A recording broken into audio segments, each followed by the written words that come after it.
Final del juego.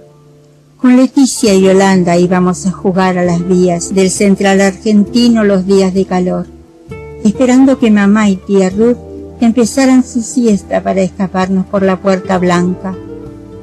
Mamá y tía Ruth estaban siempre cansadas después de lavar la loza, sobre todo cuando Yolanda y yo secábamos los platos, porque entonces había discusiones, cucharitas por el suelo, frases que solo nosotras entendíamos, y en general un ambiente en donde el olor a grasa, los maullidos de José y la oscuridad de la cocina acababan en una violentísima pelea y el consiguiente desparramo. Yolanda se especializaba en armar esta clase de líos, por ejemplo, dejando caer un vaso ya lavado en el tacho del agua sucia, o recordando como al pasar que en la casa de los de Loza había 2 sirvientas para todo el servicio. Yo usaba otros sistemas. Prefería insinuarle a tía Ruth que se le iban a paspar las manos si seguía fregando cacerolas en vez de dedicarse a las copas o los platos, que era precisamente lo que le gustaba lavar a mamá, con lo cual las enfrentaba sordamente en una lucha de ventajeo por la cosa fácil. El recurso heroico, si los consejos y las largas recordaciones familiares empezaban a saturarnos, era volcar agua hirviendo en el lomo del gato.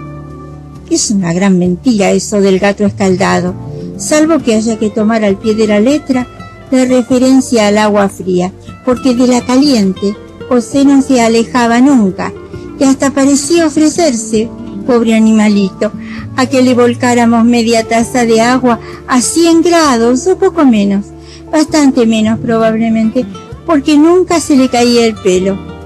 La cosa es que ardía Troya, y en la confusión coronada por el espléndido si bemol de tía Ruth y la carrera de mamá en busca del bastón de los castigos, Yolanda y yo nos perdíamos en la galería cubierta hacia las piezas vacías del fondo, donde Leticia nos esperaba, leyendo a Ponson du Terral, lectura inexplicable.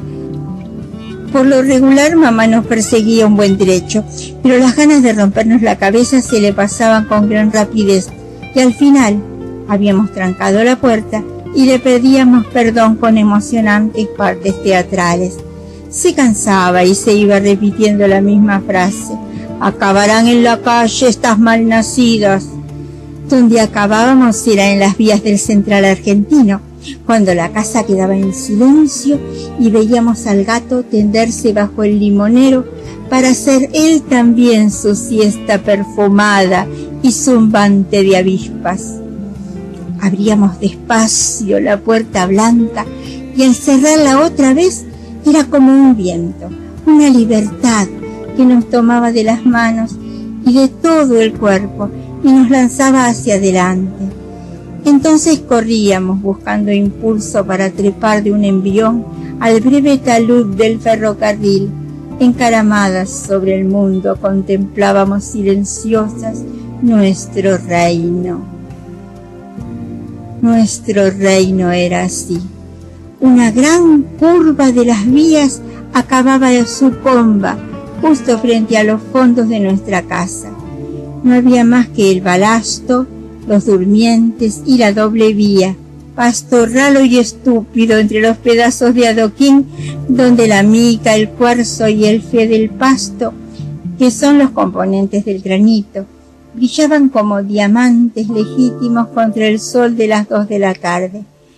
Cuando nos agachábamos a tocar las vías, sin perder tiempo porque hubiera sido peligroso quedarse mucho ahí, no tanto por los trenes como por los de casa si nos llegaban a ver, nos subía a la cara el fuego de las piedras y al pararnos contra el viento del río era un calor mojado pegándose a las mejillas y las orejas. Nos gustaba flexionar las piernas y bajar, subir, bajar otra vez, entrando en una y otra zona de calor, estudiándonos las caras para apreciar la transpiración, con lo cual al rato éramos una sopa, y siempre calladas, mirando al fondo de las vías o el río al otro lado, el pedacito de río color café con leche. Después de esta primera inspección del reino, bajábamos el talud y nos metíamos en la mala sombra de los sauces pegados a la tapia de nuestra casa, donde se abría la puerta blanca. Ahí estaba la capital del reino, la ciudad silvestre y la central de nuestro juego. La primera en iniciar el juego era Leticia, la más feliz de las tres y la más privilegiada pieza solamente para ella, el caldo de hueso y toda clase de ventajas. Poco a poco se había ido aprovechando de los privilegios y desde el verano anterior dirigía el juego. Yo creo que en realidad dirigía el reino. Por lo menos se adelantaba a decir las cosas. Yolanda y yo aceptábamos sin protestar, casi contentas.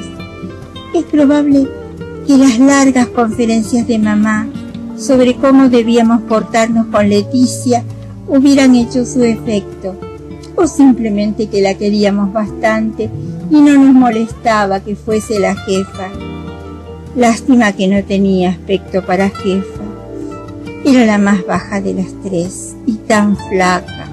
Yolanda era flaca y yo nunca pesé más de 50 kilos, pero Leticia era la más flaca de las tres, y para peor una de esas flacuras que se ven de fuera, en el pescuezo y las orejas. Tal vez el endurecimiento de la espalda la hacía parecer más flaca. Como casi no podía mover la cabeza a los lados, daba la impresión de una tabla de planchar parada, de esas forradas de género blanco como había en la casa de las de loza. Una tabla de planchar con la parte más ancha para arriba, parada contra la pared, y nos dirigía. La satisfacción más profunda era imaginarme que mamá o tía Ruth se enteraran un día del juego. Si llegaban a enterarse del juego, se iba a armar una merezunda increíble.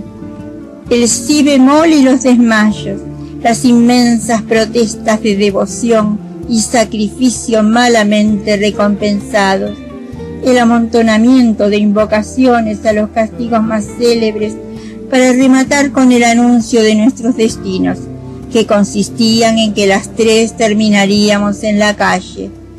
Esto último siempre nos había dejado perplejas, porque terminar en la calle nos parecía bastante normal. Primero Leticia nos sorteaba. Usábamos piedritas escondidas en la mano, contar hasta 21, cualquier sistema. Si usábamos el de contar hasta 21, imaginábamos 2 o 3 chicas más y las incluíamos en la cuenta para evitar trampas. Si una de ellas salía 21, la sacábamos del grupo y sorteábamos de nuevo, hasta que nos tocaba a una de nosotras. Entonces Yolanda y yo levantábamos la piedra y abríamos la caja de los ornamentos, suponiendo que Yolanda hubiese ganado. Leticia y yo escogíamos los ornamentos. El juego marcaba 2 formas: estatuas y actitudes. Las actitudes no requerían ornamentos, pero sin mucha expresividad. Para la envidia, mostrar los dientes, crispar las manos y arreglársela de modo de tener un aire amarillo. Para la caridad, el ideal era un rostro angélico, con los ojos vueltos al cielo, mientras las manos ofrecían algo, un trapo, una pelota, una rama de sauce, a un pobre huerfanito invisible. La vergüenza y el miedo eran fáciles de hacer. El rencor y los celos exigían estudios más detenidos. Los ornamentos se destinaban casi todos a las estatuas, donde reinaba una libertad absoluta. Para que una estatua resultara, había que pensar bien cada detalle de la indumentaria. El juego marcaba que la elegida no podía tomar parte en la selección. Las 2 restantes debatían el asunto y aplicaban luego los ornamentos. La elegida debía inventar su estatua aprovechando lo que le habían puesto, y el juego era así mucho más complicado y excitante, porque a veces había alianzas contra, y la víctima se veía ataviada con ornamentos que no le iban para nada. De su viveza dependía entonces que inventara una buena estatua. Por lo general, cuando el juego marcaba actitudes, la elegida salía bien parada, pero hubo veces en que las estatuas fueron fracasos horribles. Lo que cuento empezó vaya a saber cuándo, pero las cosas cambiaron el día en que el primer papelito cayó del tren. Por supuesto que las actitudes y las estatuas no eran para nosotras mismas, porque nos hubiéramos cansado enseguida. El juego marcaba que la elegida debía colocarse al pie del talud, saliendo de la sombra de los sauces, y esperar el tren de las 2:08 que venía del Tigre. A esa altura de Palermo, los trenes pasan bastante rápido, y no nos daba vergüenza hacer la estatua o la actitud.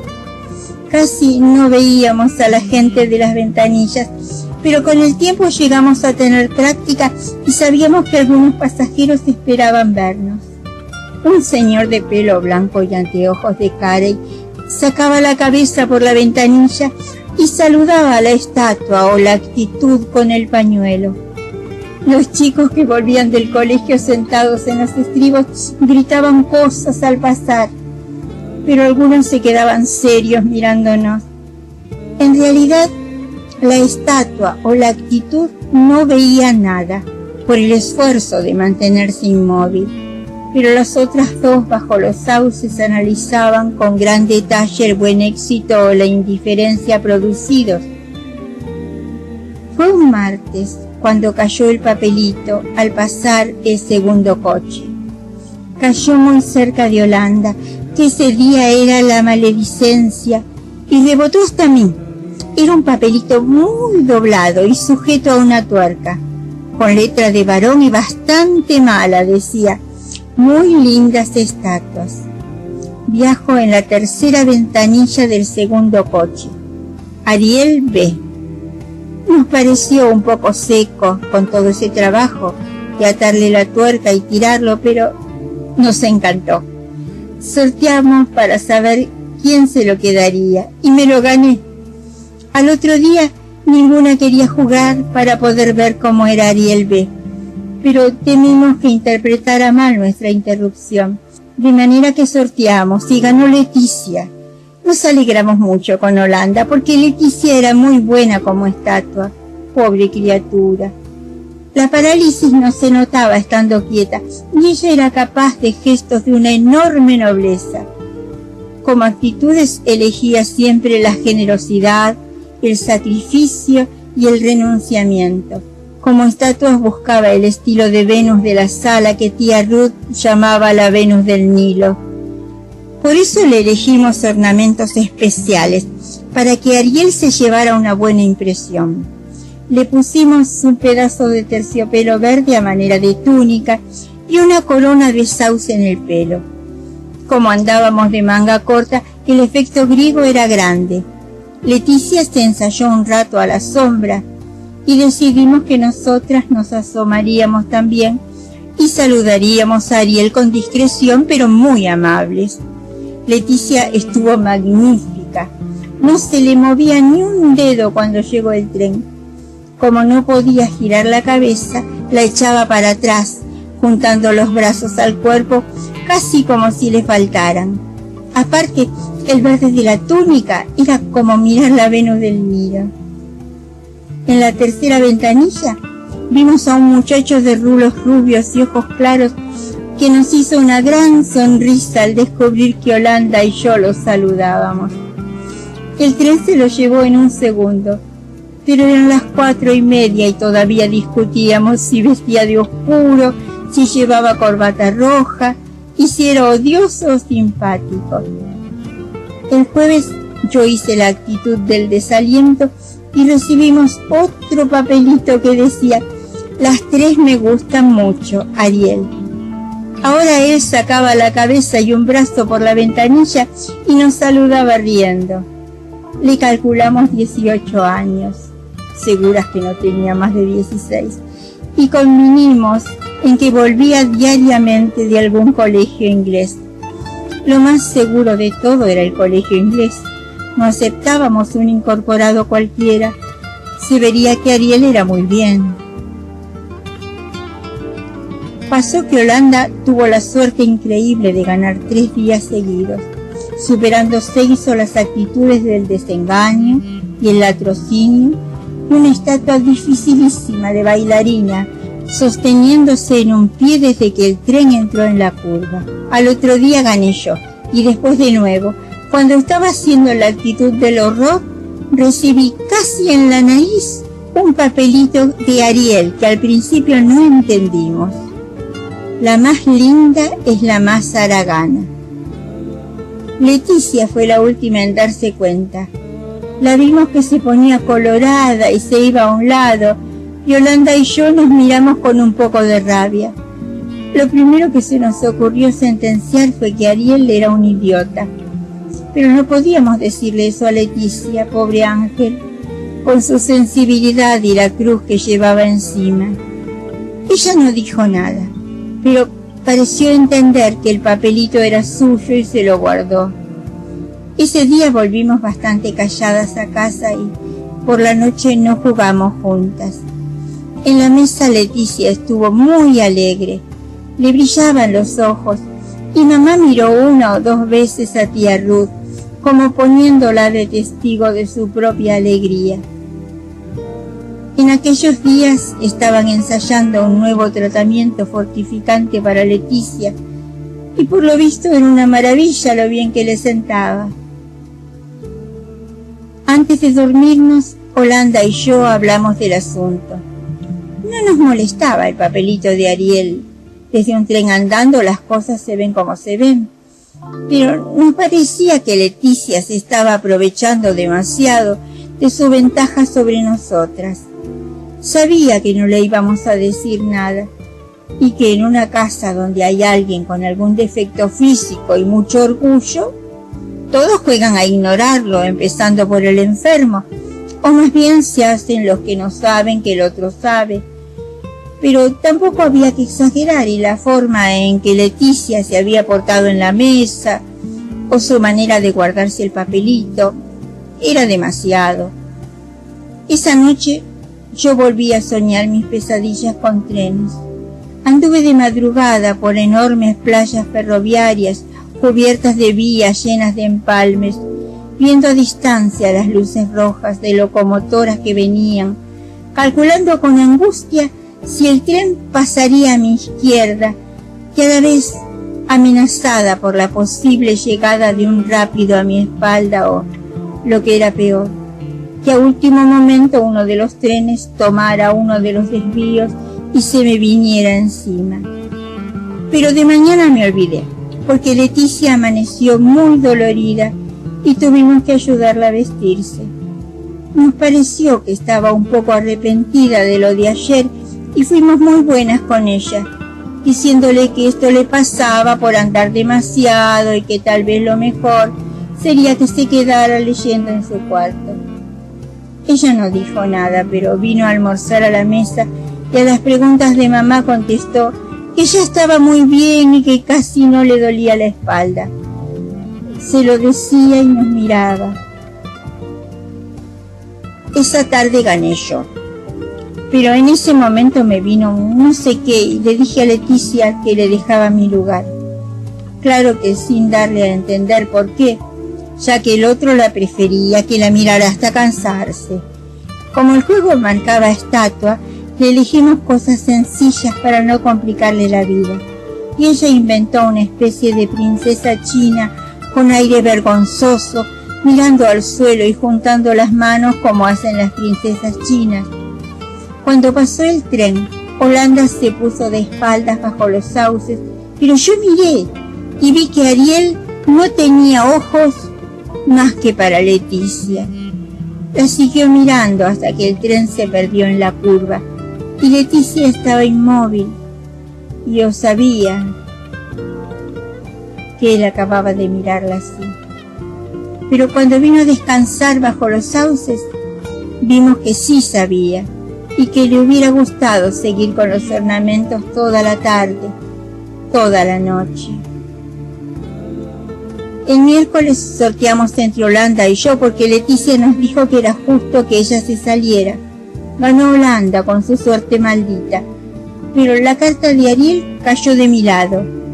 Cuando la levanté tuve el impulso de dársela a Leticia, que no decía nada, pero pensé que tampoco era cosa de complacerle todos los gustos, y la abrí despacio. Ariel anunciaba que al otro día iba a bajarse en la estación vecina y que vendría por el terraplén para charlar un rato.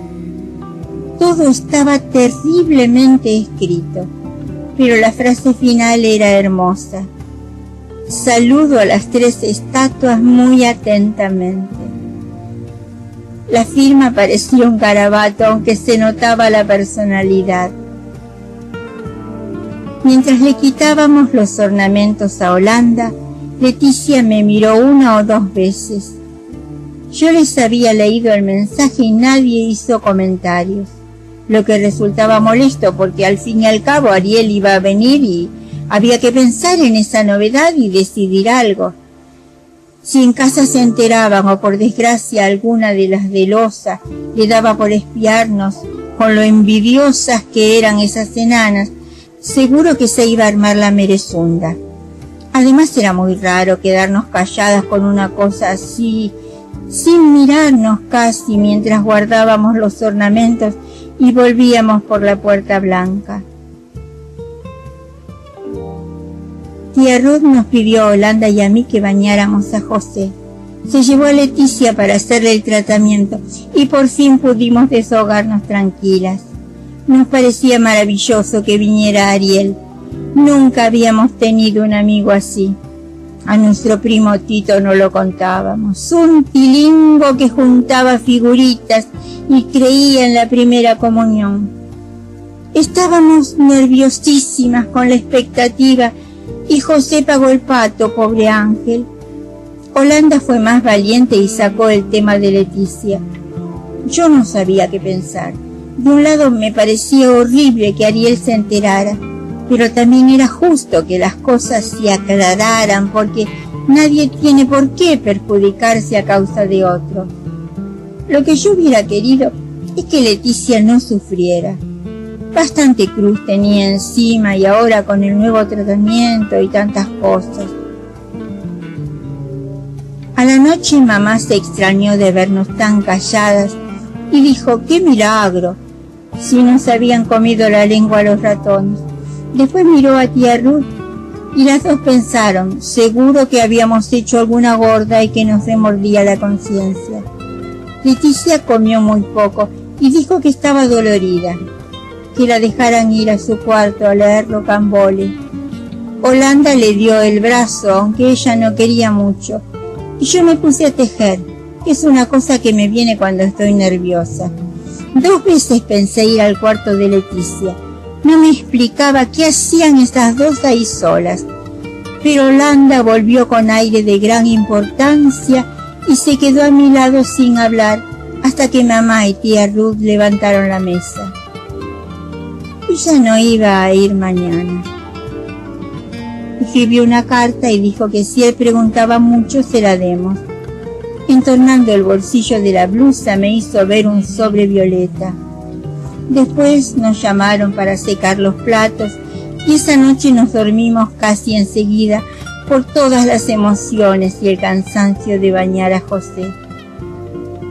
Al otro día me tocó a mí salir de compras al mercado y en toda la mañana no vi a Leticia, que seguía en su cuarto. Antes que llamaran a la mesa entré un momento y la encontré al lado de la ventana con muchas almohadas y el tomo 9 de Rocambole. Se veía que estaba mal, pero se puso a reír y me contó de una abeja que no encontraba la salida y de un sueño cómico que había tenido. Yo le dije que era una lástima que no fuera a venir a Los Sauces, pero me parecía tan difícil decírselo bien. Si querés, podemos explicarle a Ariel que estabas descompuesta, le propuse, pero ella decía que no y se quedaba callada. Yo insistí un poco en que viniera y al final me animé y le dije que no tuviese miedo, poniéndole como ejemplo que el verdadero cariño no conoce barreras y otras ideas preciosas que habíamos aprendido en el tesoro de la juventud. Pero era cada vez más difícil decirle nada porque ella miraba a la ventana y parecía como si fuera a ponerse a llorar. Al final me fui diciendo que mamá me precisaba. El almuerzo duró días y Yolanda se ganó un sopapo de tía Ruth por salpicar el mantel con tuco. Ni me acuerdo de cómo secamos los platos. De repente estábamos en los sauces y las dos nos abrazábamos llenas de felicidad y nada celosas una de otra. Yolanda me explicó todo lo que teníamos que decir sobre nuestros estudios para que Ariel se llevara una buena impresión, porque los del secundario desprecian a las chicas que no han hecho más que la primaria y solamente estudian corte y repujado al aceite. Ariel sacó los brazos con entusiasmo y con nuestros pañuelos estampados le hicimos señas de bienvenida. Unos 20 minutos después lo vimos llegar por el terraplén y era más alto de lo que pensábamos y todo de gris. Bien no me acuerdo de lo que hablamos al principio. Él era bastante tímido a pesar de haber venido y los papelitos, y decía cosas muy pensadas. Casi enseguida nos elogió mucho las estatuas y las actitudes, y preguntó cómo nos llamábamos y por qué faltaba la tercera. Yolanda explicó que Leticia no había podido venir, y él dijo que era una lástima y que Leticia le parecía un nombre precioso. Después nos contó cosas del industrial, que por desgracia no era un colegio inglés, y quiso saber si le mostraríamos los ornamentos. Yolanda levantó la piedra y le hicimos ver las cosas.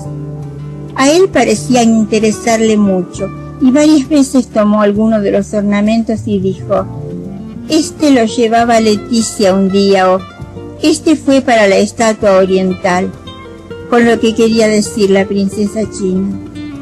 Nos sentamos a la sombra de un sauce y él estaba contento pero distraído. Se veía que solo se quedaba de bien educado. Yolanda me miró 2 o 3 veces cuando la conversación decaía, y eso nos hizo mucho mal a las dos.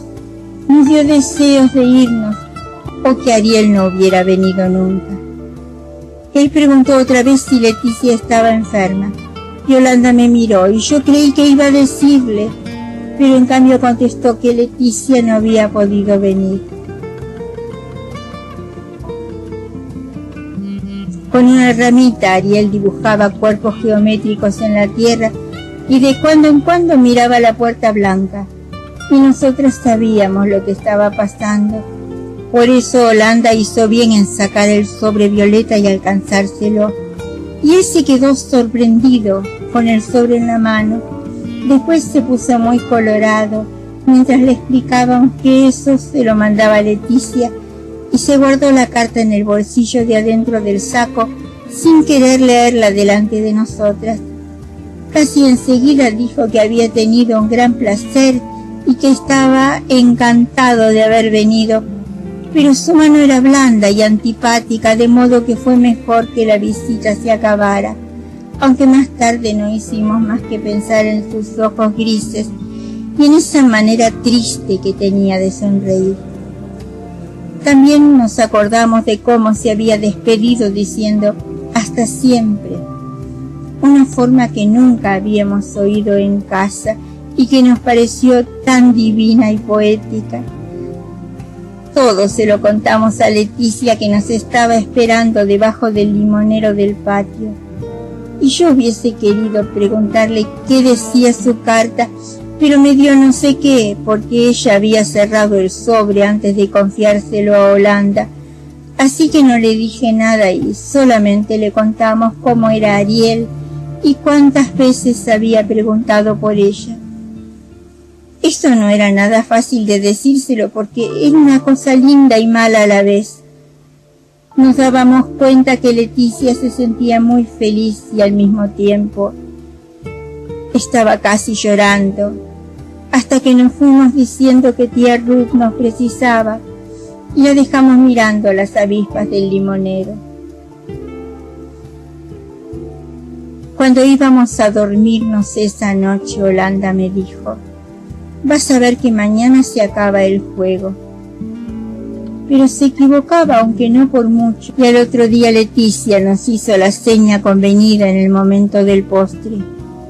Nos fuimos a lavar la loza bastante asombradas y con un poco de rabia, porque eso era una desvergüenza de Leticia y no estaba bien.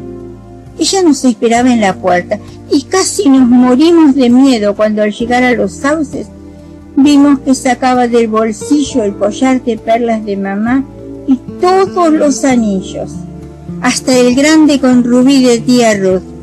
Si las de loza espiaban y nos veían con las alhajas, seguro que mamá iba a saberlo enseguida y que nos mataría, enanas asquerosas. Pero Leticia no estaba asustada y dijo que si algo sucedía, ella era la única responsable. Quisiera que me dejaran hoy a mí, agregó sin mirarnos. Nosotras sacamos enseguida los ornamentos. De golpe queríamos ser tan buenas con Leticia, darle todos los gustos, y eso que en el fondo nos quedábamos con un poco de encono. Como el juego marcaba estatua, le elegimos cosas preciosas que iban bien con las alhajas, muchas plumas de pavo real para sujetar el pelo, una piel que de lejos parecía un zorro plateado y un velo rosa que ella se puso como un turbante. La vimos que pensaba ensayando la estatua pero sin moverse, y cuando el tren apareció en la curva fue a ponerse al pie del talud con todas las alhajas que brillaban al sol. Levantó los brazos como si en vez de una estatua fuera a hacer una actitud, y con las manos señaló el cielo mientras echaba la cabeza hacia atrás, que era lo único que podía hacer, pobre, y doblaba el cuerpo hasta darnos miedo. Nos pareció maravillosa, la estatua más regia que había hecho nunca. No sé por qué, las dos corrimos al mismo tiempo para sostener a Leticia, que estaba con los ojos cerrados y grandes, lágrimas por toda la cara. Nos rechazó sin enojo, pero la ayudamos a esconder las alhajas en el bolsillo y se fue sola a casa, mientras guardábamos por última vez los ornamentos en su caja. Casi sabíamos lo que iba a suceder, pero lo mismo al otro día fuimos las dos a los sauces, después que tía Ruth nos exigió silencio absoluto para no molestar a Leticia, que estaba dolorida y quería dormir. Cuando llegó el tren, vimos sin ninguna sorpresa la tercera ventanilla vacía, y mientras nos sonreíamos entre aliviadas y furiosas, imaginamos a Ariel viajando del otro lado del coche, quieto en su asiento, mirando hacia el río, con sus ojos grises.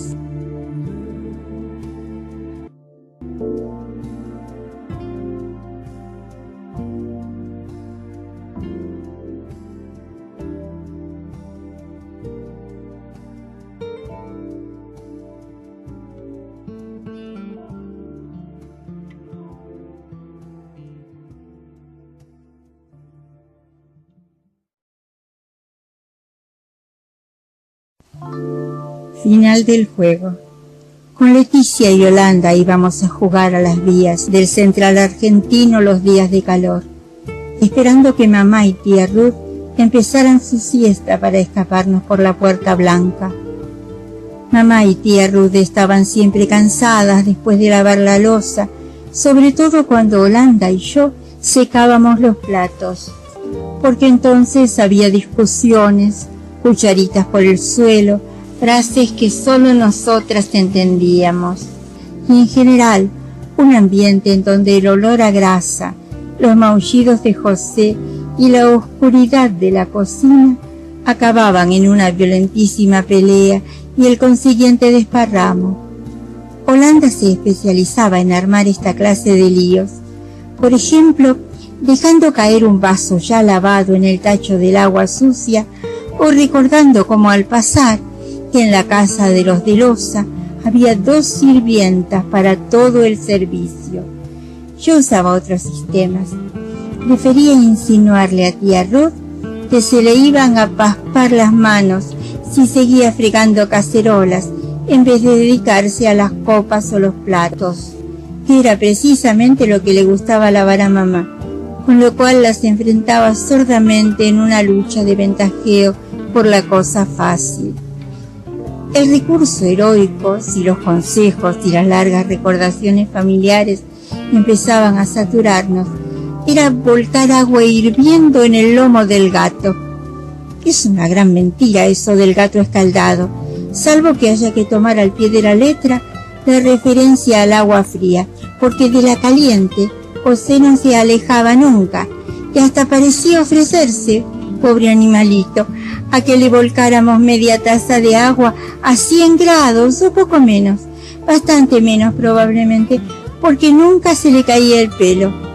La cosa es que ardía Troya, y en la confusión coronada por el espléndido si bemol de tía Ruth y la carrera de mamá en busca del bastón de los castigos, Holanda y yo nos perdíamos en la galería cubierta hacia las piezas vacías del fondo, donde Leticia nos esperaba, leyendo a Ponson du Terral, lectura inexplicable. Por lo regular mamá nos perseguía un buen trecho, pero las ganas de rompernos la cabeza se le pasaban con gran rapidez, y al final habíamos trancado la puerta y le pedíamos perdón con emocionantes partes teatrales, toda clase de ventajas. Poco a poco se había ido aprovechando de los privilegios, y desde el verano anterior dirigía el juego. Yo creo que en realidad dirigía el reino. Por lo menos se adelantaba a decir las cosas, y Holanda y yo aceptábamos sin protestar, casi contentas. Es probable que las largas conferencias de mamá sobre cómo debíamos portarnos con Leticia hubieran hecho su efecto, o simplemente que la queríamos bastante y no nos molestaba que fuese la jefa. Lástima que no tenía aspecto para jefa. Era la más baja de las 3 y tan flaca. Holanda era flaca y yo nunca pesé más de 50 kilos, pero Leticia era la más flaca de las 3, y para peor una de esas flacuras que se ven de fuera, en el pescuezo y las orejas. Tal vez el endurecimiento de la espalda la hacía parecer más flaca. Como casi no podía mover la cabeza a los lados, daba la impresión de una tabla de planchar parada, de esas forradas de género blanco como había en la casa de las de Loza. Una tabla de planchar con la parte más ancha para arriba, parada contra la pared, y nos dirigía. La satisfacción más profunda era imaginarme que mamá o tía Ruth se enteraran un día del juego. Si llegaban a enterarse del juego, se iba a armar una merezunda increíble. El si bemol y los desmayos, las inmensas protestas de devoción y sacrificio malamente recompensados, el amontonamiento de invocaciones a los castigos más célebres para rematar con el anuncio de nuestros destinos, que consistían en que las 3 terminaríamos en la calle. Esto último siempre nos había dejado perplejas, porque terminar en la calle nos parecía bastante normal. Primero Leticia nos sorteaba. Usábamos piedritas escondidas en la mano, contar hasta 21, cualquier sistema. Si usábamos el de contar hasta 21, imaginábamos 2 o 3 chicas más, y las incluíamos en la cuenta para evitar trampas. Si una de ellas salía 21, la sacábamos del grupo y sorteábamos de nuevo, hasta que nos tocaba a una de nosotras. Entonces Holanda y yo levantábamos la piedra y abríamos la caja de los ornamentos, suponiendo que Holanda hubiese ganado. Leticia y yo escogíamos los ornamentos. El juego marcaba 2 formas. estatuas y actitudes. Las actitudes no requerían ornamentos, pero sin mucha expresividad. Para la envidia, mostrar los dientes, crispar las manos y arreglársela de modo de tener un aire amarillo. Para la caridad, el ideal era un rostro angélico, con los ojos vueltos al cielo, mientras las manos ofrecían algo, un trapo, una pelota, una rama de sauce, a un pobre huerfanito invisible. La vergüenza y el miedo eran fáciles de hacer. El rencor y los celos exigían estudios más detenidos. Los ornamentos se destinaban casi todos a las estatuas, donde reinaba una libertad absoluta. Para que una estatua resultara, había que pensar bien cada detalle de la indumentaria. El juego marcaba que la elegida no podía tomar parte en la selección.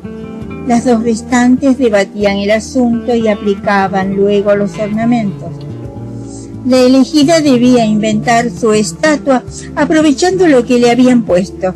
Y el juego era así mucho más complicado y excitante, porque a veces había alianzas contra, y la víctima se veía ataviada con ornamentos que no le iban para nada. De su viveza dependía entonces que inventara una buena estatua. Por lo general, cuando el juego marcaba actitudes, la elegida salía bien parada, pero hubo veces en que las estatuas fueron fracasos horribles. Lo que cuento empezó vaya a saber cuándo, pero las cosas cambiaron el día en que el primer papelito cayó del tren. Por supuesto que las actitudes y las estatuas no eran para nosotras mismas, porque nos hubiéramos cansado enseguida. El juego marcaba que la elegida debía colocarse al pie del talud, saliendo de la sombra de los sauces, y esperar el tren de las 2:08 que venía del Tigre. A esa altura de Palermo, los trenes pasan bastante rápido, y no nos daba vergüenza hacer la estatua o la actitud. Casi no veíamos a la gente de las ventanillas, pero con el tiempo llegamos a tener práctica y sabíamos que algunos pasajeros esperaban vernos. Un señor de pelo blanco y anteojos de carey sacaba la cabeza por la ventanilla y saludaba a la estatua o la actitud con el pañuelo. Los chicos que volvían del colegio sentados en los estribos gritaban cosas al pasar. Se cansaba y se iba repitiendo la misma frase: acabarán en la calle estas malnacidas. Donde acabábamos era en las vías del Central Argentino, cuando la casa quedaba en silencio y veíamos al gato tenderse bajo el limonero para hacer él también su siesta perfumada y zumbante de avispas. Abríamos despacio la puerta blanca y al cerrarla otra vez era como un viento, una libertad que nos tomaba de las manos y de todo el cuerpo y nos lanzaba hacia adelante. Entonces corríamos buscando impulso para trepar de un envión al breve talud del ferrocarril. Encaramadas sobre el mundo contemplábamos silenciosas nuestro reino. Nuestro reino era así. Una gran curva de las vías acababa de su comba, justo frente a los fondos de nuestra casa. No había más que el balasto, los durmientes y la doble vía, pasto ralo y estúpido entre los pedazos de adoquín, donde la mica, el cuarzo y el fe del pasto, que son los componentes del granito, brillaban como diamantes legítimos contra el sol de las 2 de la tarde. Cuando nos agachábamos a tocar las vías, sin perder tiempo porque hubiera sido peligroso quedarse mucho ahí, no tanto por los trenes como por los de casa si nos llegaban a ver, nos subía a la cara el fuego de las piedras y al pararnos contra el viento del río era un calor mojado pegándose a las mejillas y las orejas. Nos gustaba flexionar las piernas y bajar, subir, bajar otra vez, entrando en una y otra zona de calor, estudiándonos las caras para apreciar la transpiración, con lo cual al rato éramos una sopa, y siempre calladas, mirando al fondo de las vías o el río al otro lado, el pedacito de río color café con leche. Después de esta primera inspección del reino, bajábamos el talud y nos metíamos en la mala sombra de los sauces pegados a la tapia de nuestra casa, donde se abría la puerta blanca. Ahí estaba la capital del reino, la ciudad silvestre y la central de nuestro juego. La primera en iniciar el juego era Leticia, la más feliz de las tres y la más privilegiada pieza solamente para ella, el caldo de hueso. Pero algunos se quedaban serios mirándonos. En realidad, la estatua o la actitud no veía nada por el esfuerzo de mantenerse inmóvil, pero las otras dos bajo los sauces analizaban con gran detalle el buen éxito o la indiferencia producidos. Fue un martes cuando cayó el papelito al pasar el segundo coche. Cayó muy cerca de Yolanda, que ese día era la maledicencia, y rebotó hasta mí. Era un papelito muy doblado y sujeto a una tuerca, con letra de varón y bastante mala, decía: muy lindas estatuas. Viajo en la tercera ventanilla del segundo coche. Ariel B. Nos pareció un poco seco con todo ese trabajo de atarle la tuerca y tirarlo, pero nos encantó. Sorteamos para saber quién se lo quedaría y me lo gané.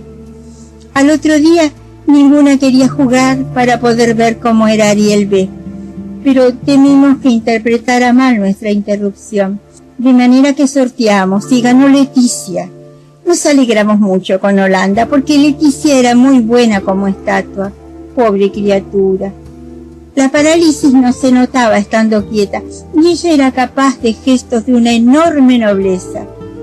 Como actitudes elegía siempre la generosidad, el sacrificio y el renunciamiento. Como estatuas buscaba el estilo de Venus de la Sala que tía Ruth llamaba la Venus del Nilo. Por eso le elegimos ornamentos especiales, para que Ariel se llevara una buena impresión.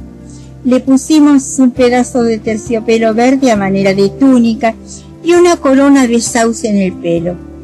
Como andábamos de manga corta, el efecto griego era grande. Leticia se ensayó un rato a la sombra y decidimos que nosotras nos asomaríamos también y saludaríamos a Ariel con discreción pero muy amables. Leticia estuvo magnífica. No se le movía ni un dedo cuando llegó el tren. Como no podía girar la cabeza, la echaba para atrás, juntando los brazos al cuerpo, casi como si le faltaran. Aparte, el verde de la túnica era como mirar la Venus del Nilo. En la tercera ventanilla vimos a un muchacho de rulos rubios y ojos claros que nos hizo una gran sonrisa al descubrir que Yolanda y yo lo saludábamos. El tren se lo llevó en un segundo.